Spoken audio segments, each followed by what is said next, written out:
Hello, everyone. Are you looking to improve your English speaking and listening skills? Well, look no further. Our podcast conversations are the perfect way to enhance your English language skills. That's right. Welcome back to the English Leap podcast, where we help you take your English to the next level. I'm Daniel. And I'm Jennifer. Whether you're just starting your English journey or already working toward fluency, we're here to guide you step by step. Today, we'll be talking about one of the most powerful shifts you can make in your learning. How to think in English. It's a game changer, and we're going to break it down for you. Exactly. We're here to help you stop translating in your head and start processing thoughts directly in English, which is key to becoming more fluent and confident. You know, Jennifer, when I first started learning English, I remember trying to have conversations, but I was constantly translating from my native language. It felt like I had to pause every few seconds just to figure out what I wanted to say. Have you ever experienced that? Oh, absolutely. I think we've all been there at some point. For me, it was especially difficult in situations where I had to think fast, like ordering food or chatting with someone casually. I'd get stuck, and by the time I translated what I wanted to say, the conversation had already moved on. Yeah, it's like trying to catch up to a train that's already left the station. Right. It's all part of the learning process, and that's why thinking in English is such a powerful skill. It takes away that delay, and you start to feel more in control of your language. Exactly. So today, we're going to share some practical tips to help you make that shift to thinking in English. Before we dive deeper into today's topic, we have a special resource just for you. We've crafted a free PDF guide packed with essential vocabulary and insightful tips to enhance your English thinking skills. Be sure to check it out. It's linked in the description below. Yes, and stick around till the end of the podcast because we'll be joined by our vocabulary expert, Charlotte. She'll help break down some of the key words and phrases we've used today. Great! So let's kick off with our first tip on how to think in English, labeling objects around you. Ah yes, this one brings back memories. When I first started learning English, my apartment was covered in sticky notes. My friends thought I was turning the place into an art project. I can totally relate. I did the same thing. I remember putting a label on my mirror that said mirror, and every morning I'd see it while getting ready. Exactly. And it's funny how quickly it works. After a while, every time I picked up my cup or opened the refrigerator, the English words just popped into my head automatically. You know, what's great about this method is that it turns your environment into a constant learning space. It's like passive studying. You learn without even realizing it. Right, and it helps break the habit of translating from your native language because you're directly associating the English word with the object. So the bottom line is, labeling objects helps you think in English by making the language a natural part of your daily life. Well said, Jennifer. It's all about creating those connections in your brain. Over time, you'll find yourself thinking of the English word first. And that's a big step toward fluency. So to all our listeners, give it a try and let us know how it goes. Absolutely. You know, speaking of making English a natural part of daily life, it reminds me of another tip that's been really helpful. Oh, are you thinking about using simple sentences in your thoughts? Exactly. When I started forcing myself to think in English, I realized I didn't have to construct perfect sentences. Just simple, straightforward thoughts. Yes, I used to overcomplicate things by trying to think in complex sentences, which made it harder and more frustrating. Same here. Then I began thinking in simple phrases, like I am hungry, it's sunny today, or I need to buy milk. It made the process so much easier. And the best part is, as you get comfortable with simple sentences, you naturally start forming more complex ones without even trying. Absolutely. It's like building blocks. You start small, and over time, you build up your language skills. I remember waiting for the bus and thinking to myself, bus is late. Or, I see a red car. It felt a bit basic, but it kept my mind engaged in English. I did that too. Even narrating mundane tasks like I wash dishes or I read book helped reinforce my thinking in English. And the beauty of this method is that you can do it anywhere, anytime. No special tools needed, just your mind. Exactly. It's a simple habit that can make a big difference over time. So, to our listeners, try incorporating simple English sentences into your thoughts throughout the day.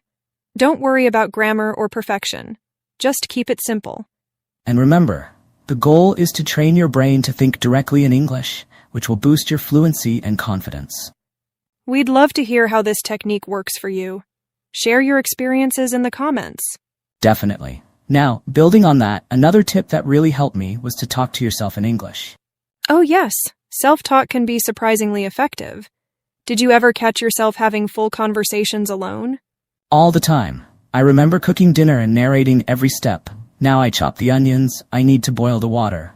It felt a bit silly at first, but it made a big difference. I did the same when I was driving. I'd comment on everything. The traffic is heavy today. That car is moving fast. It kept my mind engaged and helped me think on my feet.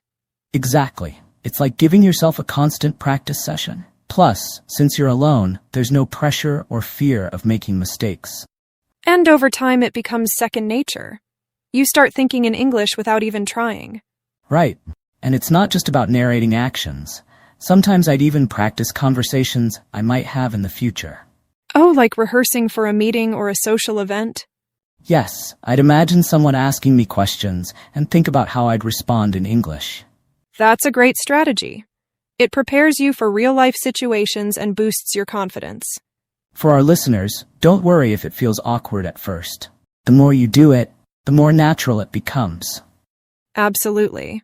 So give it a try, start talking to yourself in English and see how it helps you think in the language. And as always, we'd love to hear about your experiences. Feel free to share in the comments. Speaking of immersing ourselves in English, another simple yet powerful tip is to change the settings of one of your devices or applications to English. Oh yes, I remember switching my phone's language to English. It was a bit challenging at first, but it forced me to navigate in English daily. Same here. I changed the language on my social media apps. It was interesting to see everything in English. It felt like a mini immersion. It's a great way to surround yourself with the language. You get used to seeing and reading English regularly. Plus, you pick up new vocabulary along the way. I learned a lot of tech-related terms this way. Exactly. And it's not just phones. You can change the settings on your computer, tablet, even your smart TV. For our listeners, you don't have to switch everything at once. Start with one device or app and see how it goes. Good point. It should be a comfortable challenge, not overwhelming. So, try changing a device or app to English and immerse yourself even more in the language. Let us know which ones you switch and how it impacts your learning. And now, here's an interesting technique, thinking about situations in English. Yes, this one's all about visualization. Whenever I was in a situation, I'd try to describe it in English in my mind. Me too. If I was at a cafe, I'd think, I am ordering a coffee, or the barista is friendly. It helped me process my surroundings in English. It's like creating a mental dialogue. You engage with the environment and practice at the same time. Exactly. And it doesn't have to be limited to current situations. You can imagine future scenarios or recall past events in English. That's a great point. I used to replay conversations in my head thinking about what I could have said in English. It's a form of mental rehearsal, which is really beneficial for language learning. For our listeners, next time you're out and about, try narrating the situation in English in your mind. It's a subtle but effective way to think in the language. And as always, we'd love to hear how this technique works for you.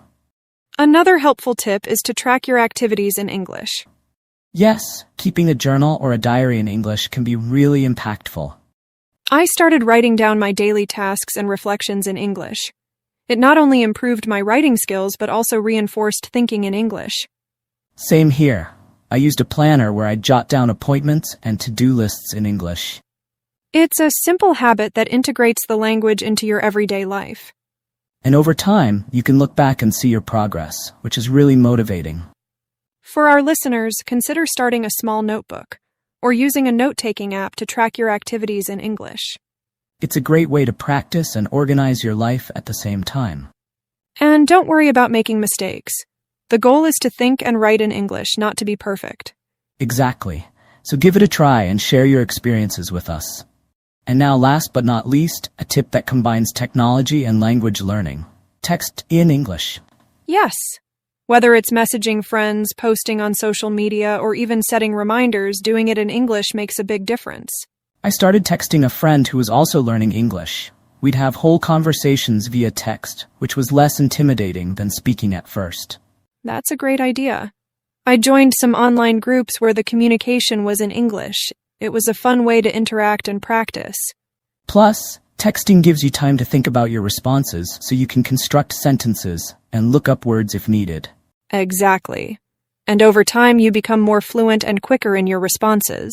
For our listeners, try switching some of your texting or social media interactions to English. It's a practical and modern way to immerse yourself in the language. And as always, we'd love to hear about your experiences. Share in the comments how texting in English is helping you think in the language. Well, we've covered a lot of ground today with these tips on how to think in English. We hope you found them helpful and that you'll try incorporating them into your daily life. Remember, the key is consistency and making English a natural part of your routine. Before we wrap up, let's bring in Charlotte, our vocabulary expert, to go over some of the key words and phrases from our conversation. Charlotte, over to you. Thanks, Jennifer and Daniel. Let's explore some of the vocabulary you've used today. Enhance, to improve the quality, amount, or strength of something. Example, our podcast conversations are the perfect way to enhance your English language skills. Game changer, something that significantly alters the way things are done. Example, thinking in English is a game changer for language learners. Processing thoughts, the act of thinking and understanding information in your mind. Example, start processing thoughts directly in English to become more fluent. Reflecting, thinking deeply or carefully about something. Example, Daniel was reflecting on his experiences when he first started learning English. Translating in your head, mentally converting words from one language to another. Example, stop translating in your head to think more naturally in English. Catch up to a train that's already left the station. An idiom meaning trying to reach or engage with something that has already progressed. Example, by the time I thought of the right words, the conversation had moved on. It felt like trying to catch up to a train that's already left the station. Overcomplicate, to make something more complex than necessary. Example, don't overcomplicate your thoughts. Start with simple sentences. Straightforward, simple and easy to understand. Example, thinking in straightforward thoughts can ease the learning process. Mundane tasks, ordinary, everyday activities that are not exciting. Example, narrating mundane tasks like cooking can help reinforce English thinking. Reinforce, to strengthen or support an idea or habit. Example, writing in English helps reinforce your language skills. Second nature, a habit or skill that seems innate because it's been practiced so much. Example, after practicing daily, thinking in English became second nature. Think on your feet, to react quickly and effectively without prior preparation. Example, self-talk can help you learn to think on your feet in conversations. Self-talk, the act of talking to oneself, either silently or aloud. Example, self-talk is a useful technique for practicing English. Immerse, to involve oneself deeply in a particular activity. Example, immerse yourself in English by changing your device settings. Mini immersion, a brief or limited experience of being surrounded by a language.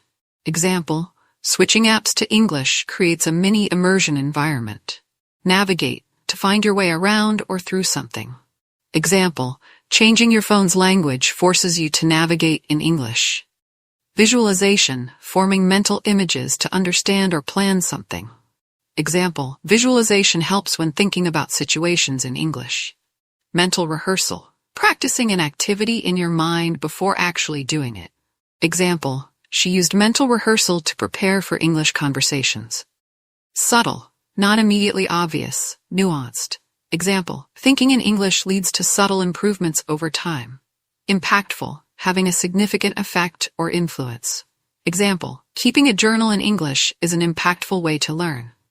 Jot down, to write something quickly. Example, he would jot down new words in his notebook. Intimidating, making one feel nervous or frightened. Example, speaking with natives can be intimidating, but practice helps.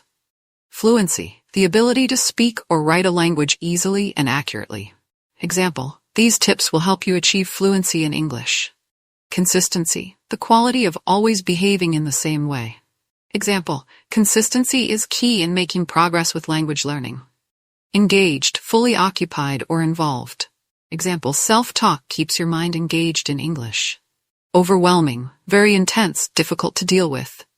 Example, changing all device settings at once can be overwhelming. Boost your confidence. Increase your self-assurance.